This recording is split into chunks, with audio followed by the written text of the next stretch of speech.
तो कहने का भाव यह है कि धरती जो है बड़ी रोमांचित सी लगती है। हरे तिनकों पर सूर्य की किरणें जब गिरती हैं तो धरती जो है हरे तिनकों पर जब प्रातःकालीन सूर्य की किरणें पड़ती हैं तो वे इस तरह चमकने लगती हैं जैसे तिनकों के तनों से हरे रंग का रुधिर बह रहा हो और उसमें सजीवपन आ गया, मतलब सजीव सा। तो सजीवता आ गई। यहाँ पे भी जो है मानविकरण अलंकार का प्रयोग आप कह सकते हैं। दूसरा है कि खेत चांदी की सी उजली जाली। तो यहाँ पे चांदी की सी उजली जाली का मतलब है जब प्रातःकालीन सूर्य की चमकती किरणों के लिए कहा गया है, क्योंकि जब प्रातःकालीन सूर्य की किरणें जब उन पौधों की पत्तियों पर गिरती हैं और जब वो हिलते डुलते पेड़ों पर घास पर धूप चमकने लगती है, किरणों का आड़ा तिरछा पड़ना चांदी की उजली जाली के समान लगता है। तीसरी बात है खेतों में फैली उजियाली। तो खेतों में फैली उजियाली का तात्पर्य यह है कि मखमल सी अतीव कोमल और चमकदार, जैसे कोई कीमती कपड़ा होता है, हरियाली भी प्रातःकाल अतीव आकर्षण कोमल दिखाई देती है। दूसरा है रोमांचित सी लगती वसुधा आई जो गेहूँ में बाली। अरहर सनई की सोने की किंकड़ियाँ हैं शोभाशाली। उड़ती भीनी तैलात गंध फूली सरसों पीली पीली। लो हरित धरा से झांक रही नीलम की कली तीसी नीली। देखो कि इसका भावार्थ है रोमांचित का मतलब होता है बहुत ही प्रसन्न। सी लगती वसुधा कहते हैं धरती को। आई जो गेहूं में बाली, गेहूं की जो ऊपर बाली आती है ना जिसके अंदर दाना लगता है उसको कहते हैं बाली, फसलों की बालियाँ। सनई एक पौधा होता है जो रस्सी बनाने के काम होता है। अरहर की दाल होती है। की सोने की, उसके जो फूल हैं उनका रंग, सनई का और अरहर के जो फूल होते हैं उनका रंग, सोने के जो फूल और पुष्प होते हैं उनका रंग जो है सोने का जैसा उजला होता है। किंकणियाँ हैं शोभाशाली। किंकणियाँ करदनी की जो मणियाँ होते हैं ना उस प्रकार की, बड़ी शोभाशाली का मतलब बहुत ही सुंदर। उड़ती भीनी तैलाक्त गंध, उनके अंदर जो है पक कर के जब तैयार हो जाती हैं तो उनके अंदर जो है तेल की खुशबू, क्योंकि जैसे सनई के जो उनके बीज होते हैं उन बीलों की बीज जो हैं पकने के बाद उनमें सरसों की जो फूली सरसों पीली पीली, कहने का मतलब खड़ी फसल के अंदर जो सरसों के पौधे हैं वो पौधों के अंदर फलियां पक गई हैं। पक करके वो अब जो है हवा चलती है तो उनमें से आवाज़ आने लगी है और ऐसा लगता है जैसे अब उनके अंदर जो है वो तेल निकालने के लिए सरसों जो है पूरी तरह से तैयार हो गई हैं। उनकी गंध जो है महसूस होने लगी है। लो हरित दरा में झांक रही नीलम की कली तीसी कली। तो यहाँ पे हर नीले फूल यानी तीसी शब्द का जो अर्थ है वो है दरा कहते हैं पृथ्वी को, हरित का मतलब हरा धरा यानी धरती, झांक रही मतलब देख रही है, नीलम की कली। नीलम क्या होता है कीमती जो रत्न होता है उस तरह से नीले रंग के फूल वाला पौधा होता है अलसी का। तीसी यानी अलसी का पौधा नीलम किसी कली के समान प्रतीत हो रहा है। तो यहाँ पे कवित्रानंद जो सुमित्रानंद पंत जो हैं वो वर्णन करते हुए कहता है कि गेहूँ और जौ की बालियाँ आ गई हैं, इन बालियों पर तीखे जो है तो उसके नोक जो ऊपर के जो उनके बाल होते हैं वो दिखने लगे हैं। उन्हें देखकर कवि मन में कल्पना करता है कि इससे मानो धरती को रोमांच हो गया है। खेतों में अरहर और सनई की फलियां पक जाने से सोने के समान लग रही हैं और उनकी फलियां जो है करधनियों की भांति बजने लगी हैं। जैसे करधनी होती है ना कमर के अंदर जो कनकती बांधती हैं औरतें गाँव के अंदर चांदी की, उनके अंदर जो मोती होते हैं वो बजने लगते हैं। उस प्रकार जो है फलियों के अंदर जो बीज वो है सनई के और उसके सरसों के जो है पकने लगे हैं। खेतों में चारों ओर सरसों पीले पीले फूलों से मतलब लद गई है, जिसकी भीनी तेलीय गंध वातावरण में फैल करके सुगंध फैला रही है। ये तो हरी भरी धरती की सुंदरता निहारने के लिए अलसी के नीले फूल भी अब जो है झांकने लगे। मतलब अलसी के फूलों भी उन पे नीले नीले रंग के फूल होते हैं अलसी के, वो भी अब बड़ी सुंदर देख करके और वो भी धरती की ओर देखने लगे और वे नीलम की कलियां जैसे प्रतीत और ये ऐसे लग रहे हैं जैसे नीलम की जो है कलियां खिल गई हों। तो यहाँ पे वसुधा रोमांचित हो रही है का तात्पर्य है कि वसुधा यानी धरती के ऊपर जो है खड़ी गेहूँ की जो फसल है उस पर बालियाँ आ गई। वे बालियाँ तीखे तुस वाली होती हैं जो कांटों की तरह चुभती है, मानो इस धरती इससे ऐसा लगता है मानो इससे धरती रोमांचित हो रही हो। और दूसरा जो है अरहर सनई की सोने की किंगणियाँ, तो इसका भावार्थ, इसका आशय है कि अरहर सनई की सोने की किंगणियाँ। तो अरहर से मतलब क्या है, अरहर का जो एक पौधा होता है, अरहर की जो दाल आती है, और सनई, सन का भी एक पौधा होता है सनई, जो मक्का के अंदर बोया जाता है, जिसके रस्सी बनाने के काम में आते हैं। तो उनकी फलियां हवा में हिलने डुलने पर मधुर आवाज़ कर रही हैं। उन्हें देखकर मानो ऐसा लगता है कि धरती ने अपने कमर में घुंघरूदार करदनी बांध ली हो। ये इसका आप भावार्थ लेंगे। सरसों की फसल की शोभा, तो यहाँ पे फूली सरसों पीली पीली, तो यहाँ पे फूली सरसों पीली पीली, यानी सरसों की फसल की भी सुंदरता इस तरह है कि उसमें सब और पीले पीले फूलों में गुच्छे दिखाई देने लगे हैं। उन फूलों से जो गंध निकल रही है, यानी किसकी गंध, खुशबू फूलों की, वह भिन्न तेलीय गंध है और वह वातावरण को स्निग्ध यानी सुंदर और भी सौंदर्य प्रदान कर रही है, आप ये कह सकते हैं। तीसरा जो पद है वो आपके देखो, इसके अंदर हरे रंग के फूलों की रिलमिल हंस रही सखिया मटर खड़ी, मखमल पेटियों सी लटकी, छिमियाँ छिपाए बीज लड़ी, फिरती है रंग रंग की तितली, रंग रंग के फूलों पर सुंदर, फूले फिरते हैं फूल स्वयं उड़ उड़ व्रंतों से व्रंत पर। तो यहाँ पे उड़ उड़ व्रंतों से व्रंतों पर मतलब एक डंठल से दूसरे मतलब ऐसे लो आप, हंस रही सखियाँ मटर खड़ी, रंग रंग के फूलों से रिल मिल, मतलब तरह तरह के फूलों से रिल मिल करके, मतलब सट करके। तो सखियाँ मटर खड़ी, यहाँ सखियाँ मटर है, विशिष्ट प्रकार की जो मटर होती है जिस पर बैंगन के जैसे फूल आते हैं, रिल मिल यानी घुल मिलकर। छीमिया यानी सेम की जो फली होती हैं उसको कहते हैं छीमिया, छीमिया कहते हैं। छिमिया छिपाई बीज लड़ी, मतलब सेम की फलियां जो है उनके अंदर जो है बीज लग गए, बीज पक कर के मतलब बीज लगने लगे हैं। और यहाँ पे लास्ट में व्रंत यानी होता है पौधों के जो डंठल होते हैं, उड़ उड़ व्रंतों से व्रंतों पर, मतलब एक डाली से दूसरी डाली पर उड़कर। तो कवि पंत जी इस पद्यांश के माध्यम से वर्णन करते हुए ये कहना चाहते हैं, इस पद्यांश का वर्णन करते हुए कहते हैं कि खेतों में अनेक तरह के रंग बिरंगे फूल खिल गए हैं।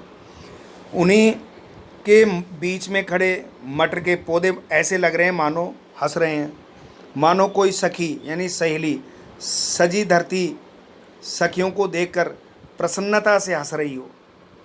सेम की फलियां गुच्छे मखमल की पेटियों के समान लटकी हुई हैं और उनके अंदर रंग बिरंगे बीजों की लड़ियां चमक रही हैं।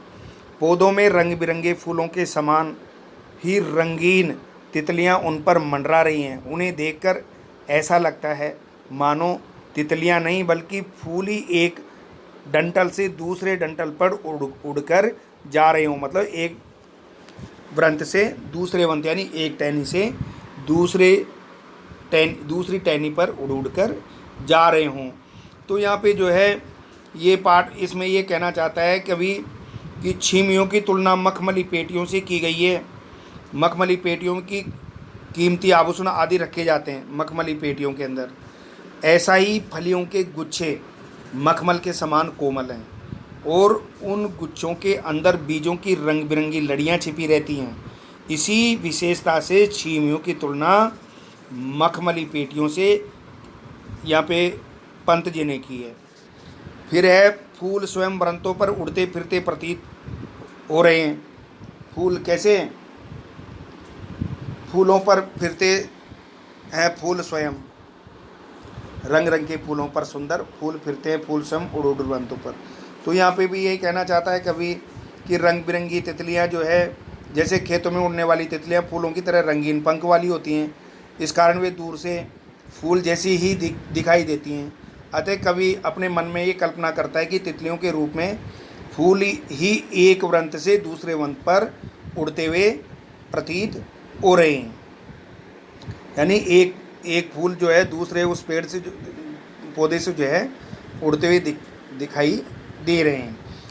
रंग बिरंगी तितलियाँ खिले हुए रंग बिरंगी फूलों पर इस तरह उन शोभायमान हो रही है, सुंदर दिखाई दे रही हैं, मानो खिले हुए फूलों पर फूल ही मंडरा रहे हों।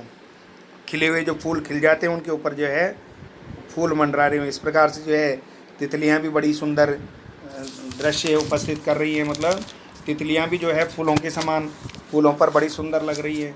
तो ये आपका अगला जो है अब रजत, अगला जो पद है वो है अब रजत स्वर्ण मंजरियों से। रजत यानी चांदी और मंजरियाँ कहते हैं गुच्छे, फूलों के जो गुच्छे होते हैं ना, आम के बोर होती हैं। लद गई आम्र की डाली, मतलब कवि जो है ये पंत जी ये कहना चाहते हैं कि अब आम के जो पेड़ हैं उन पेड़ों की डालियाँ भी जो है मंजरियों से यानी पुष्पों से, आम की जो मंजरी होती है पुष्प होते हैं उसके बाद फल आते हैं उसमें, तो कहते हैं मंजरियों से डालियाँ जो है लद गई है। मतलब उनके अंदर जो है कहते हैं कि आम की पेड़ की डालियाँ चांदी और सोने के समान चमकदार मंजरियाँ यानी भंवरों से लद गई हैं, गुच्छों से लद गई हैं। झाड़ रहे ढाक पीपल के दल, तो पतझड़ के आने पर ढाक कहते हैं पलाश और पीपल के पत्तों का झरना शुरू हो गया है। कहने का मतलब झर रही ढाक पीपल के दल, हो उठी कोकिला मत वाली।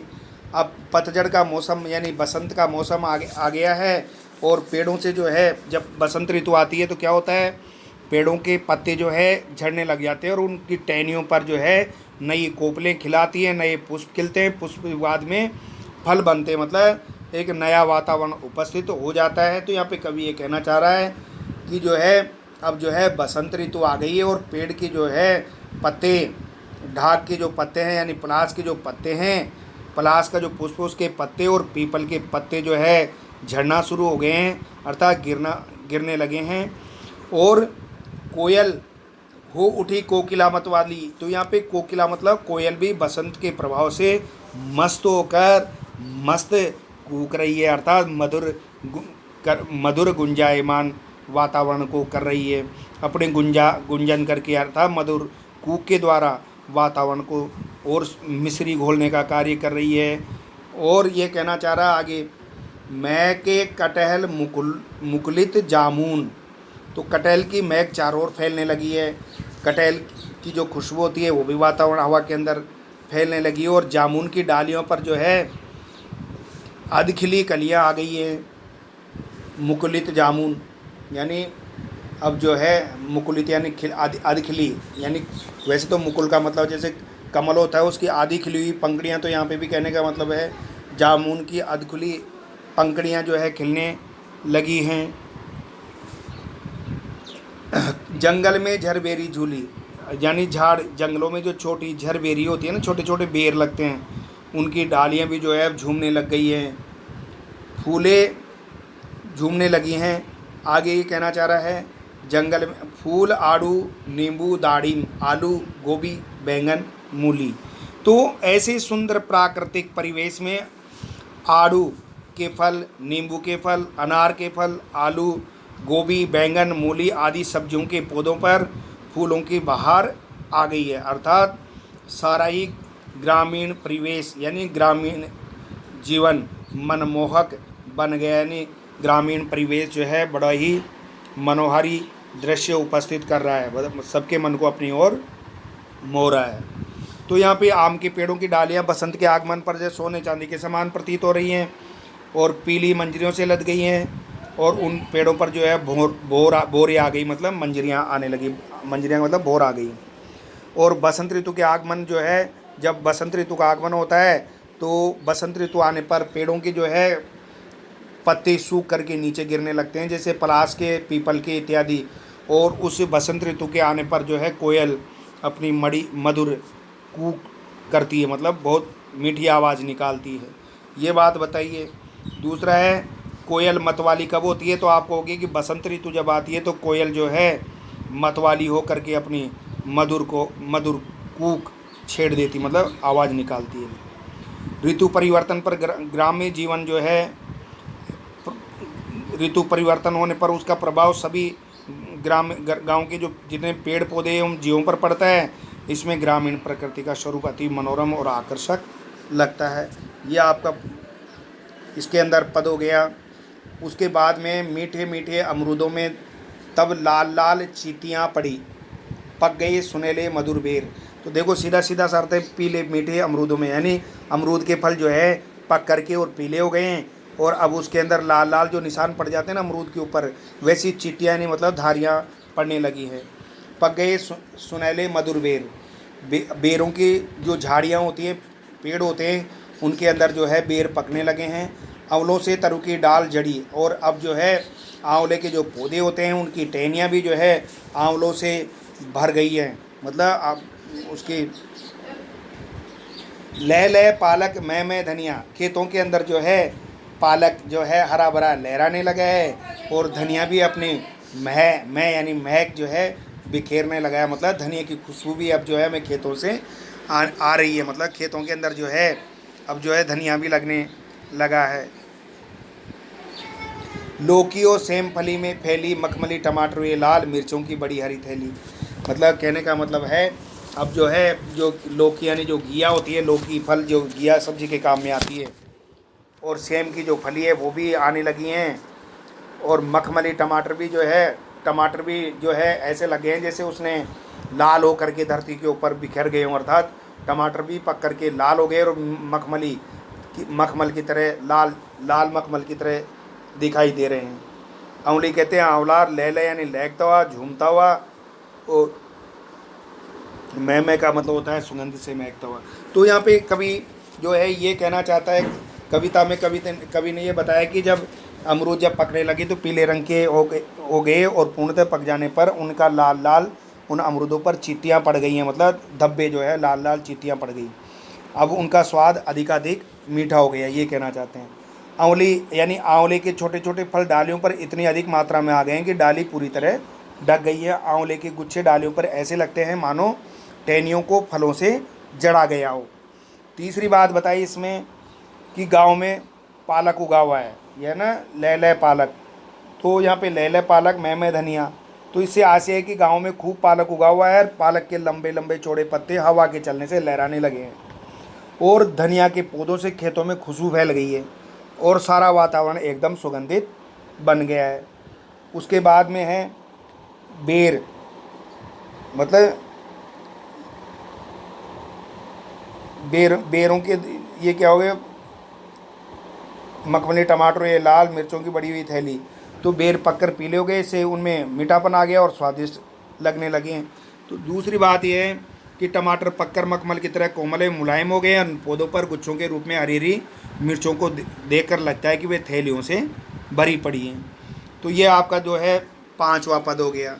छठा जो पद देखिए आप इसके अंदर, बालू के सांपों से अंकित गंगा की सतरंगी रेती।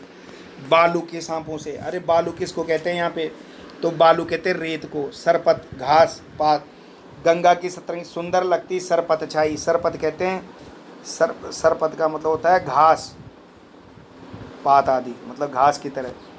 तट कहते हैं किनारे को, खरबूजों की खेती। तो सीधा सा है बालू के सांपों से अंकित, जो नदी के किनारे जो रेत होती है हवा चलने से उसमें दोरे दोरे से ऐसे वो पड़ जाते हैं ना, ऐसे धारी धारी सी, उसके लिए कहना चाह रही हैं कि बालू के सांपों से अंकित, जैसे सांप ही सांप से गंगा की जो 7 रंग की मिट्टी होती है बड़ी सुंदर लग रही है, और उसके अंदर चारों तरफ घास आई हुई है, और उसके तट पर जो है खरबूजों की अब खेती होने लगी है। अंगुली के कंगों से बगुले कलंगी संवारते कोई, और जैसे वहाँ पर जो बगुले होते हैं वो अपने उस चोंच से ऐसे लग रहे हैं जैसे अपने सिर को मतलब चोंच मार मार करके अपने बालों को बना रहे हो, संवार रहे हो। तिरते जल में सुरखा पुलिन पर मगरोटी रहती सोई।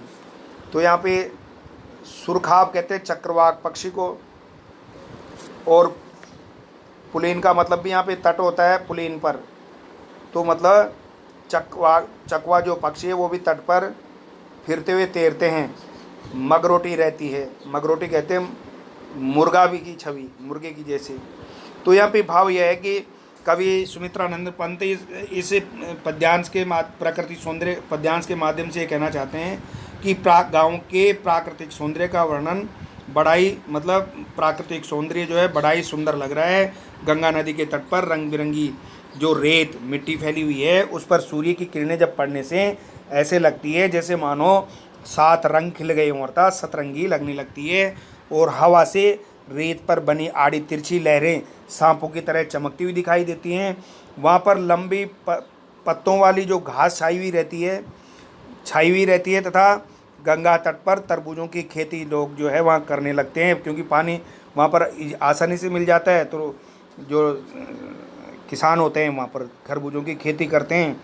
वहाँ पर कुछ बगुले भी ऐसे प्रतीत होते हैं जैसे अंगुली रूपी कंघी से, मतलब अपनी उंगली से जैसे कंघी करके बालों को खुजला रहे हों और कलंगी को संवारते हैं, मतलब बालों को बना रहे हैं। वहाँ पानी पर चकवा जो पक्षी जो है पानी पर तैरते दिखाई दे रहे हैं तथा कहीं पर मुर्गा भी सोई रहती है। या मुर्गा भी का मतलब है गांव के गंगा तट का जो वातावरण अति दिखाई देता है। मुर्गा भी मतलब जो काई छाई रहती है उसके लिए कहना चाहते हैं। तो गंगा नदी के तट पर राशि मतलब हवा के कारण टेढ़ी मेढ़ी जो रेत पर तिरछी लहरों वाली बनी हुई है, उस पर रेत पर सूर्य की किरणें पड़ने से सतरंगी दिखाई दे रही है और ऐसी लग रही है मानो उस पर जो है रंग बिरंगे सांप लेटे हुए हों। दूसरी बात ये बताइए कि सुरखाब जो चक्रवाक पक्षी जो है वन में विचरण करता है तथा पानी में अटखेलियाँ करता हुआ तैरता रहता है। ये उभयचर पक्षी है, मतलब जल में धरती पर भी रहता है और हवा के अंदर भी उड़ता है। तो इसकी मान्यता है कि रात में वह अपने जोड़े से बिछुड़ जाता है। तो चक्रवाक पक्षी जो है मुर्गावे की तरह लग रहा है। गंगा किनारे बगुले का जो पानी में बैठकर अपने पंजी की अंगुली से मानो कंघी करते हुए अपनी कलंगी को संवारते हुए खुजलाते रहते हैं। इस तरह बगुले वहाँ पर जो है मस्त रहते हैं। यह आपका जो है पाठ का 6ठा पद आपका कंप्लीट हो गया। उसके बाद में हसमुख हरियाली हिम आतप, देखो आपका ये 22 अभी जल्दी कर देता हूँ। हसमुख हरियाली हिम आतप, सुख से अलसाए से सोए, भीगी अंधियाली से निसी को साक, तारक स्वप्नों में से खोए, मरकत डिब्बे से खुला ग्राम, जिस पर नीलव नभ आच्छाद, निरुपम हिमांत में स्निग्ध शांत, निज शोभा से हरता जन मन। तो यहाँ पे देखो आप लिखो हिम आतप। हिम का मतलब होता है बर्फ़ और आतप का मतलब होता है धूप। हिम आतप का होता है सर्दी की धूप। अलसायन आलस्य से भरे हैं। निशी कहते हैं रात्रि को और अंधियाली कहते हैं अंधेरे को। तारक कहते हैं आसमान में जो तारे, तारक यानी तारे। मरकत कहते हैं पन्ना नामक रत्न, उसको कहते हैं मरकत, पन्ने को हरे रंग का जो रत्न होता है उसको। नीलम कहते हैं नीले रंग का रत्न, कीमती पत्थर नीलम। आच्छादन का मतलब होता है ढका हुआ ऊपरी आवरण। निरुपम जिसकी उपमा न हो, जिसकी तुलना दूसरे से न कर सके उपमा, उसके जैसा सुंदर कोई दूसरा न हो। हिमांत शीत ऋतु का अंत। हिमांत, हिम का मतलब बर्फ, अंत का अंत। तो यहाँ पे कहते हैं सर्दी ऋतु का जो अंत होता है, बसंत चालू हो जाता है। स्नग्ध कहते हैं उसकी चमक को, सुंदरता को, और निज यानी अपनी। तो कवि जो है इसके माध्यम से ये कहना चाहता है, देखो आप मैं भावार्थ बताता हूँ। कवि जो है गांव की सुंदरता के मनोरम दृश्य का वर्णन करते हुए कहता है कि गांव की हरियाली सूर्य की धूप के कारण बड़ी सुंदर प्रतीत हो रही है। और सर्दियों में जो है धूप जो है सबके मन को बहुत सुहावनी लगती है। ऐसे लगता है कि वहाँ का जो है सारा परिवेश सुख से अलसाया हुआ सोया हुआ लगता है। ओस पड़ने से रात भीगी भीगी सी लगने लगती है और रात के अंधकार में तारे सपने में खोए हुए से लगते हैं। वह पूरा गांव हरे रंग का, मरकत डिब्बे यानी हरे रंग का, जैसा मरकत वो क्या बोलते हैं ना आप उसको, हरे रंग का जो रत्न होता है, क्या कहते हैं, हीरा नहीं, हीरा तो सफ़ेद होता है। पन्ने के रत्न के बने हुए डिब्बे के समान हरा दिखाई देता है हरियाली जो है। उसके ऊपर नीलम के समान नीले आकाश का आवरण है, नीला आकाश छाया हुआ है। तो सर्दियाँ जो है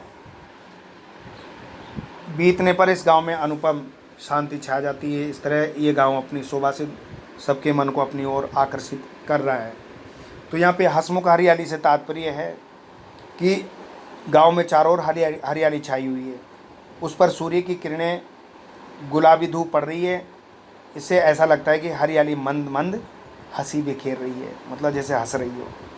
दूसरी, रात में ग्रामीण परिवेश में तारे ऐसे लग रहे हैं जैसे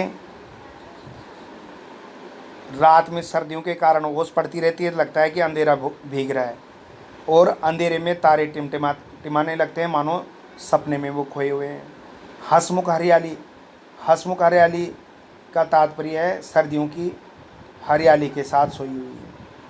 फिर है गांव की शोभा, तो गांव की प्राकृतिक सुंदरता, वहाँ की हरियाली, ठंडी भीगी रातें, खड़ी फसलें, नीला आकाश, शांत वातावरण, ये सब बनाते हैं और ये सब लोगों के मन को अपनी ओर आकर्षित कर लेते हैं। निज शोभा से हरता जन मन, यानी अपनी सुंदरता से ये सभी लोगों का मन अपनी ओर आकर्षित कर लेते हैं। ये आपका जो है पाठ का जो है